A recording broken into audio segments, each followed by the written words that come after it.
السلام علیکم ورحمۃ اللہ وبرکاتہ۔ بسم اللہ الرحمن الرحیم۔ ہم حضور جان عالم صلی اللہ تعالی علیہ وسلم کے حسن کا تذکرہ کر رہے ہیں۔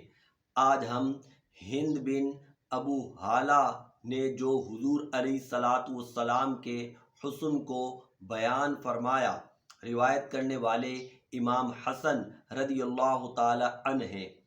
حضرت امام حسن رضی اللہ تعالی عنہ نے ہند بن ابو ہالہ سے سوال کیا کہ حضور علیہ الصلاۃ والسلام کے حلیے کے بارے میں، آپ کے اوصاف کے بارے میں سننا چاہتا ہوں، اور میں چاہتا ہوں کہ آپ مجھے بتائیں اور میں اپنی یادداشت میں اس بات کو محفوظ کر لوں۔ تو ہند بن ہالہ نے کہا، کان رسول اللہ صلی اللہ علیہ وسلم فخمن مفخمن، نبی علیہ الصلاۃ والسلام عظیم تھے اور لوگوں کی نگاہوں میں بھی عظیم تھے۔ اچھا، آپ کا چہرہ کیسا تھا؟ فرمایا، یتلألأ وجہہ تلألؤ القمر لیلۃ البدر، نبی علیہ الصلاۃ والسلام کا چہرہ 14ویں رات کے چاند کی طرح چمکدار تھا، اور قد کیسا تھا؟ اطول من المربوع، درمیانے سے کچھ بڑا تھا، واقصر من المشدب، اور لمبے سے کچھ چھوٹا تھا۔ یعنی نبی علیہ الصلاۃ والسلام کا قد نہ درمیانہ تھا نہ بہت زیادہ لمبا تھا، بلکہ درمیانے قد سے کچھ لمبا تھا۔ اور سر مبارک کیسا تھا؟ عظیم الہامتی، آپ علیہ الصلاۃ والسلام کا مبارک سر بڑا تھا، یعنی جو کہ آپ کے جسم اور چہرے کے مناسب ہو، ایسا آپ کا سر تھا۔ رجل الشعر، بال مبارک گھنگرالے تھے، ایک بہت زیادہ گھنگرالے بال ہو، ایسے نہیں جیسے کہ زلف ہو تو پھر یوں لہر سی آ رہی ہو، تو اس طریقے سے حضور جان عالم صلی اللہ تعالی علیہ وسلم کے مبارک بال تھے۔ اذا تفرقت عقیقتہ فرق والا فلا، آپ کے بال مبارک کی مانگ خود بخود نکل آتی تو ٹھیک ہے، ورنہ آپ مانگ نکالنے کا اہتمام نہ فرماتے تھے۔ یجاوز شعرہ شحمۃ اذنیہ اذا وفرہ، جب آپ اپنے بال کو کٹواتے نہیں، چھوڑ دیتے، تو آپ کے بال آپ کی کانوں کی لو سے نیچے آ جاتے، یعنی آپ کی زلف مبارک۔ اظہر اللون، رنگت کیسی تھی؟ کہا رنگت چمکدار تھی۔ واسع الجبین، اور آپ کی پیشانی مبارک کشادہ تھی۔ ازج الحواجب سوابغ من فی غیر قرن، اور جو آپ کی ابرو مبارک ہیں وہ لمبی تھی۔ ازج، لمبی تھی، باریک تھی، آپ کی ابرو مبارک لمبی بھی تھی، باریک بھی تھی۔ من غیر قرن، اور ملی ہوئی نہ تھی۔ بعض نے کہا ملی ہوئی تھی، لیکن یعنی یہ ہے کہ جب کوئی دیکھتا تو لگتا تھا کہ ملی ہوئی ہیں، لیکن در حقیقت وہ ملی ہوئی نہ تھیں۔ آگے فرمایا، بینہما عرق یدرہ الغضب، فرمایا دونوں ابرو کے درمیان ایک رگ تھی، حضور جان عالم صلی اللہ تعالیٰ علیہ وسلم کے دونوں ابرو کے درمیان یہاں پر ایک رگ تھی۔ جب حضور جان عالم صلی اللہ تعالیٰ علیہ وسلم کو غصہ آتا تھا، غضب آتا تھا، اب جلال فرماتے تھے، تو وہ رگ ظاہر ہو جاتی تھی۔ اقن الارنین، ناک مبارک لمبی تھی۔ لہو نور یعلوہ، اس سے نور پھوٹتا تھا۔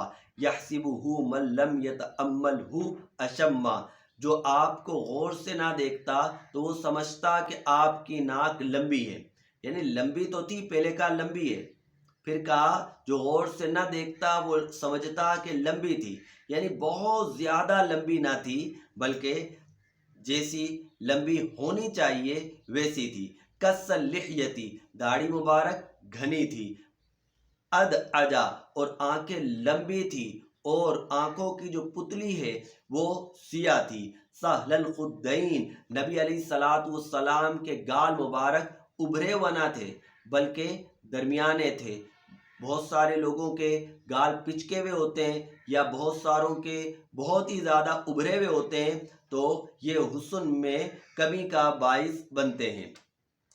ضلی الفمی، نبی علیہ الصلوۃ والسلام کا منہ مبارک فراخ تھا، مفلج الاسنان، اور دانتوں کے درمیان کشادگی تھی، فاصلہ تھا، یعنی جو آپ کے سامنے والے دانت ہیں، اوپر کے دو دانت، ان دو دانتوں کے درمیان کچھ فاصلہ تھا، اور دیگر احادیث میں آیا کہ اس سے نور پھوٹتا تھا۔